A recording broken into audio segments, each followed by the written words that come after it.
Three young women vanished from Charleston society in 1827, leaving behind whispers that still chill the spine. They were daughters of a respected man of God, Reverend Josiah Pendleton. Official records claim they married, moved away, vanished into the polite fiction of Charleston's upper society. But no certificates existed, no witnesses, and the courthouse, where truth might have been recorded, burned mysteriously that December, erasing what little evidence remained. History's ledger had been wiped clean. The year prior, Reverend Pendleton had accumulated debts beyond reason, $12,000. For perspective, his annual salary barely reached $30. Yet somehow the impossible was paid. The men who held his debts, the wealthiest, most powerful figures in the Low Country, never spoke publicly of the settlement. Their silence was absolute. For nearly 80 years, the secret lay buried, until a dying woman's confession cracked the veneer.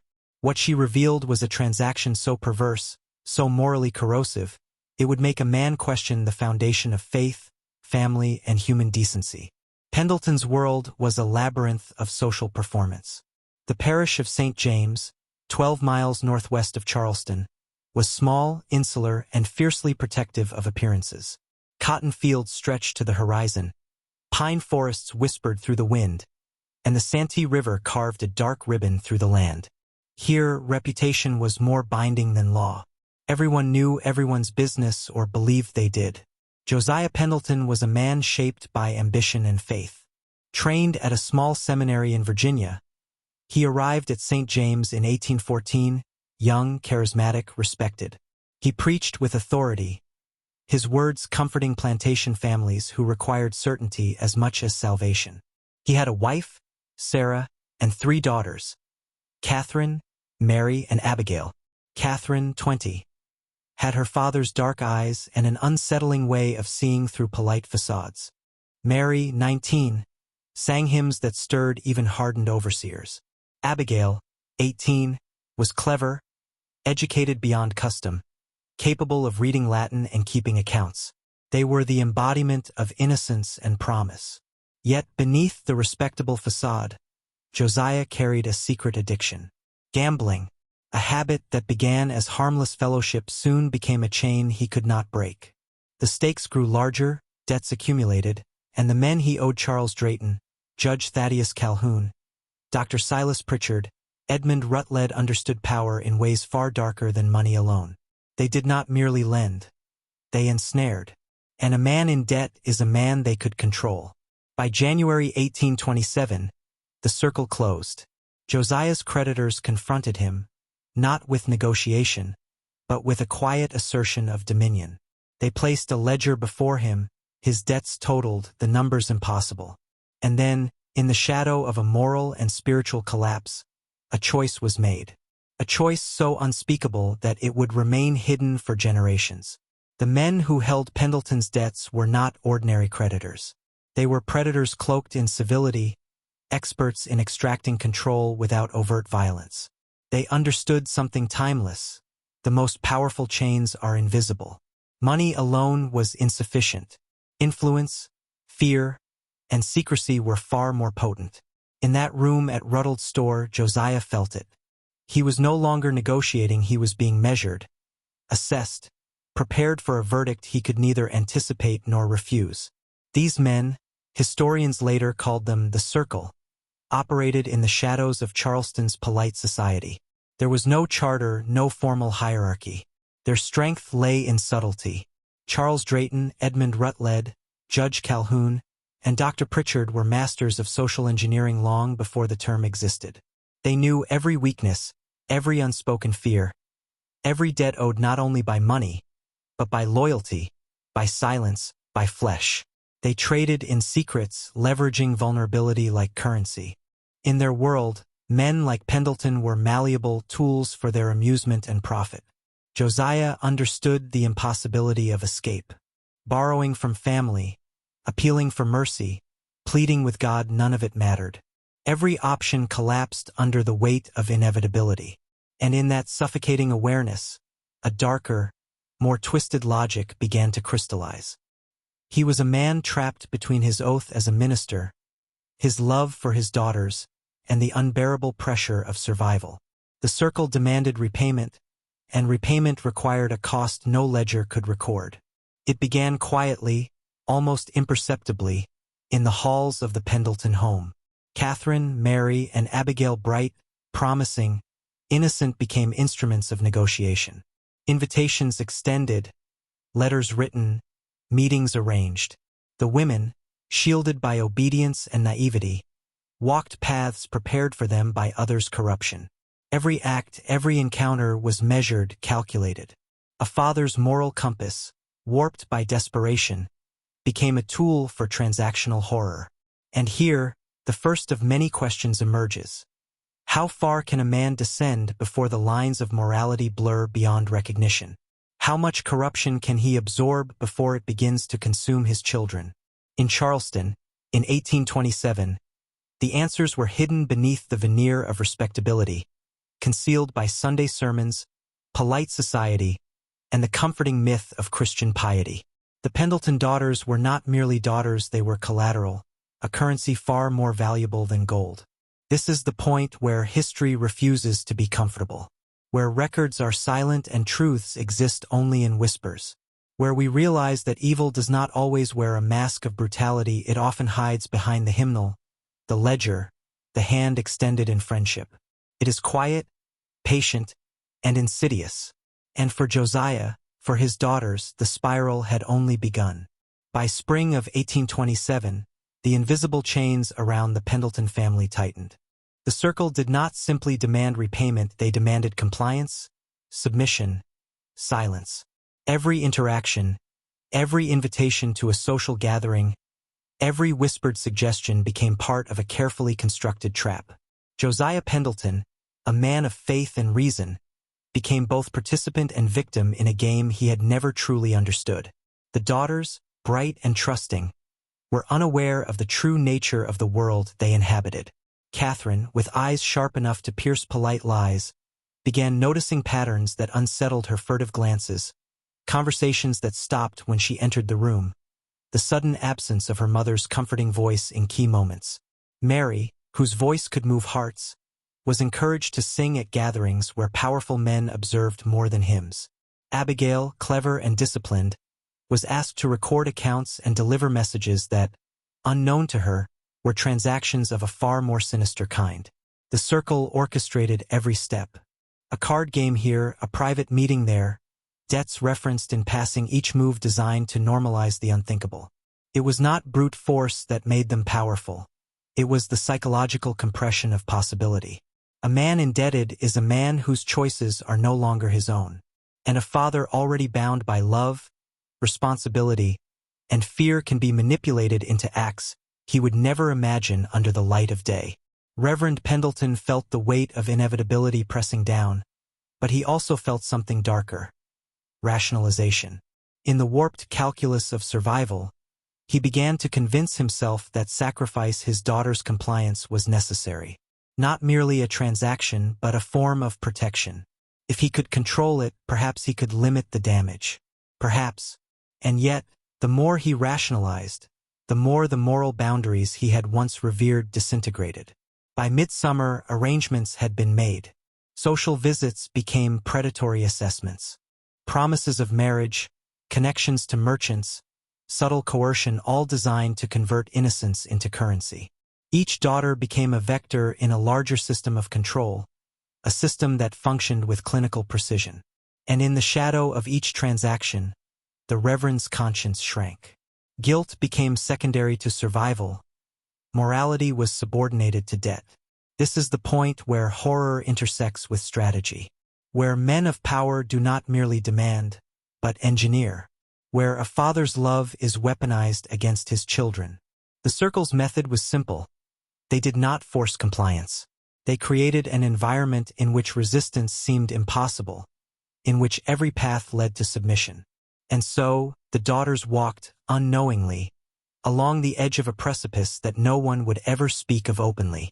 Halfway through the story, it's time to anchor your awareness. Comment the phrase "dark water rises" twice in the comments. Do it now. Let the act solidify your engagement with the truth. and mark the beginning of your descent into the hidden layers of history. By late summer of 1827, the invisible machinery of control was fully engaged. The Reverend's debts, once abstract numbers on a page, had become living arrangements, orchestrated encounters, and transactions of unspeakable consequence. The circle was not content with mere repayment. They demanded complete dominion over outcomes, and they operated in a domain where morality was irrelevant. In their eyes, influence was ownership, and obedience was currency. Catherine, Mary, and Abigail, guided by a father they trusted, found themselves entangled in a reality no girl should ever know. Every dinner, every walk along the Santee River, every social visit became a stage. The circle observed, evaluated, and directed each movement. Promises of protection, of opportunity, of social ascension, masked a horrifying truth. The girls were being offered to settle debts no ledger could truly encompass. It was a transaction invisible to the law, sanctioned by silence, enforced by social complicity. Josiah Pendleton's rationalizations deepened. He told himself it was necessary that if he controlled it, he could spare his daughters from greater harm. But each compromise eroded him, each acquiescence corroded the values he had preached from the pulpit. The Reverend, once a moral authority, now functioned as an agent of a system far more powerful than conscience. Every decision he made perpetuated the circle's dominance while binding him ever tighter to its will. The men of the circle were patient, precise, and surgical in their orchestration. Charles Drayton, the largest landowner, ensured Catherine was in the right place at the right time. Judge Calhoun, the legal authority, turned a blind eye where witnesses might have emerged. Dr. Pritchard provided both legitimacy and observation under the guise of professional care. Edmund Rutledge, the merchant, controlled the flow of messages, arranging meetings, controlling the environment. Each played a role in a network of exploitation so perfectly synchronized it resembled ritual more than criminality.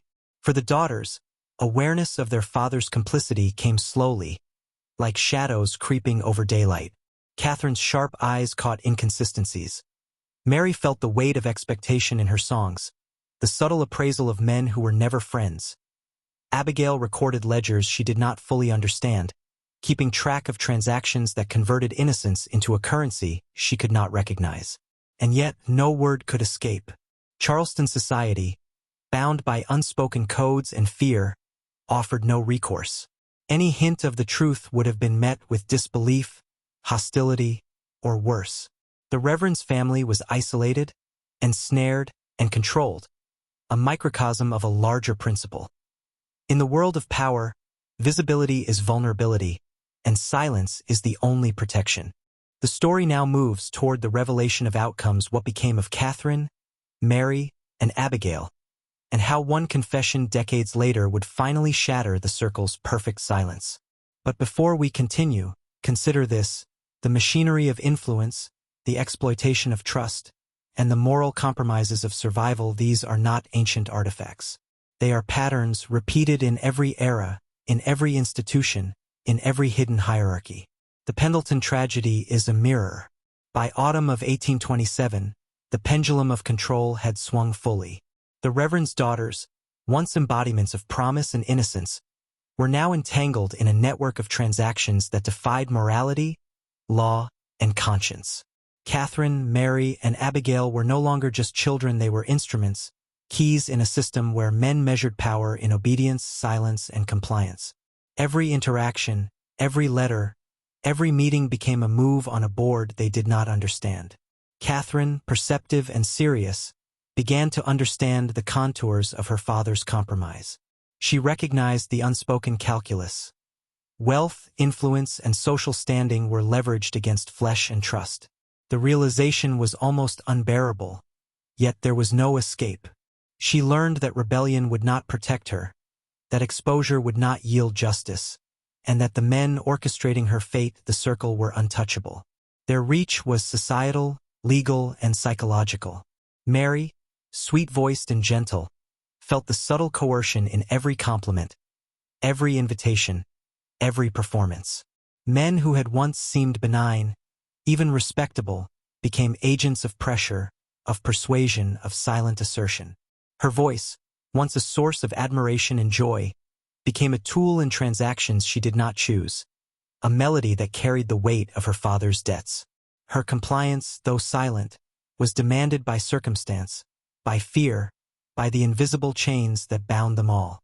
Abigail, clever and resourceful, documented everything. The ledgers she maintained, the notes she delivered, became the architecture of her own exploitation. She understood patterns, connected dots, traced movements, but knowledge offered no protection. In her intelligence, she discovered a cruel irony. Understanding the system did not grant power over it. The circle had created a reality where resistance was structurally impossible. Josiah Pendleton, trapped by conscience and desperation, watched his daughters suffer. The man who once preached righteousness now negotiated their lives as if they were commodities. Rationalization had become his currency, silence his shield, and desperation his guide. In the shadows of St. James Parish, moral decay was complete, wrapped in Sunday sermons, polite manners, and the illusion of respectability. Here is the truth that chills. The circle did not need to coerce through force. Its power was subtle, structural, systemic. It created circumstances where compliance was not a choice, it was survival. And within that structure, Josiah Pendleton had made the ultimate betrayal. In the tapestry of control, every thread pointed to one conclusion. Power is maintained not by strength alone, but by orchestrating dependency, exploiting loyalty, and converting innocence into currency. Once again, pause for engagement. Comment "Dark water rises" twice if you haven't already. Let it anchor your awareness. You are not merely witnessing history, you are tracing patterns of manipulation, control, and exploitation that transcend time. Decades passed, and the story of the Pendleton daughters remained buried beneath layers of silence. Charleston's polite society forgot or chose to forget. The circle had succeeded. Power, secrecy, and manipulation had preserved itself with surgical precision. Josiah Pendleton faded into obscurity, his moral failure unexamined, his daughters' suffering unknown to the wider world. History, it seemed, had agreed to look away. And then, in the quiet of a dying confession, the fragile barrier broke. An elderly woman, trembling with the weight of memory and guilt, revealed the transactions that had been concealed for generations. Her words were fragments, at first hints of meetings, references to promises made, all delivered in a voice barely above a whisper. But historians who later pieced her testimony together realized the horror was far worse than legend had ever suggested.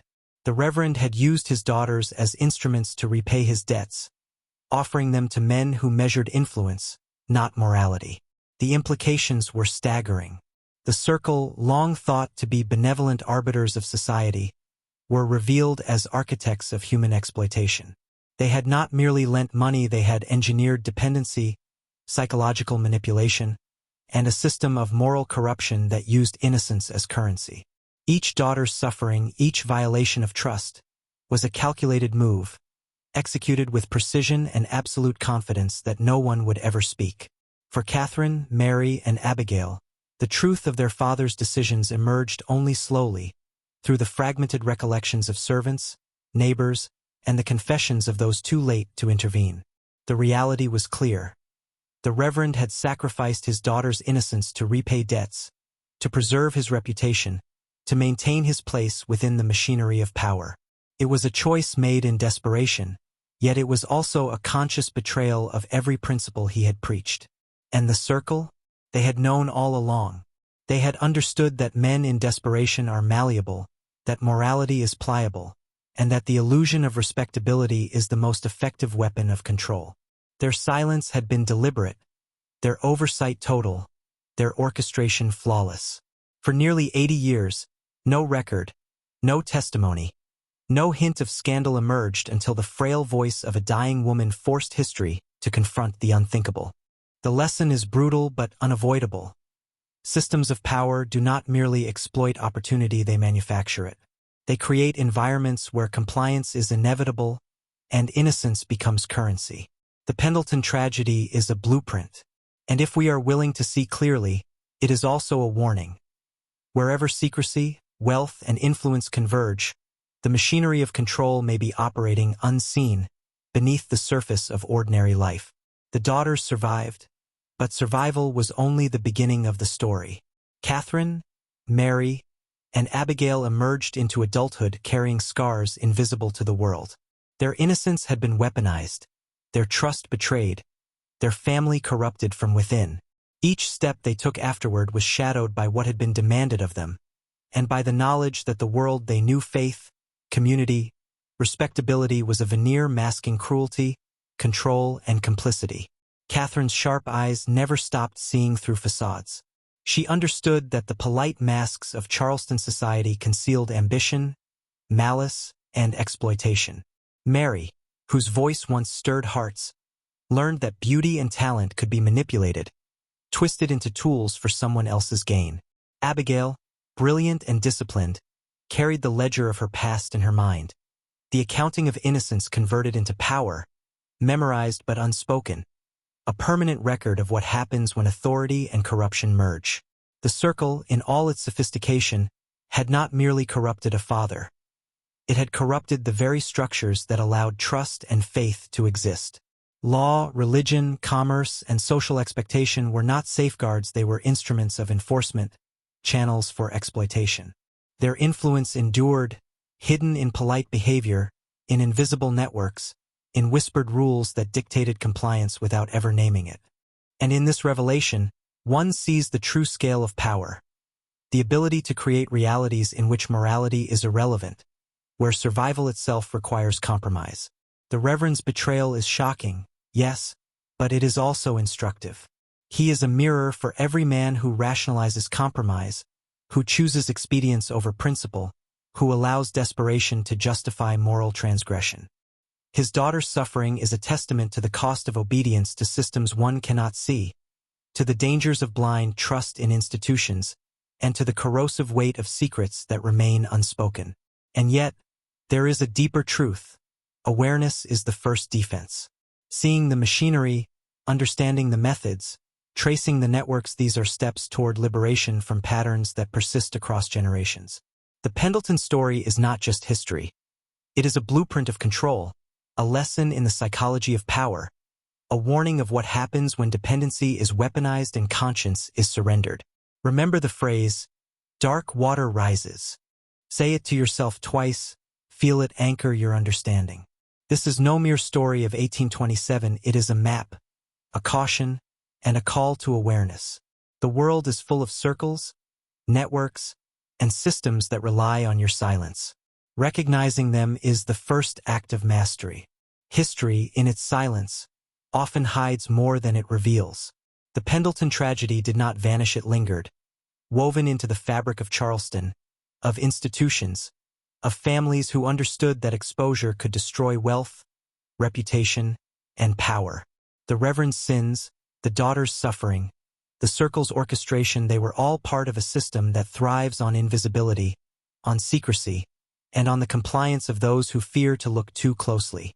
Consider the implications. A father, a man of God, driven by debt and desperation, converts innocence into currency. Powerful men manipulate social networks, law, and trust to ensure their dominance. Institutions meant to safeguard morality, law, and faith become instruments of exploitation. And the world moves on as if nothing happened. This is the anatomy of control, repeated endlessly in every era, in every hierarchy, wherever power is concentrated and accountability is absent. The Pendleton daughters survived, yet their lives were forever shadowed. They carried knowledge no one else possessed, awareness that innocence could be stolen by the very people sworn to protect it.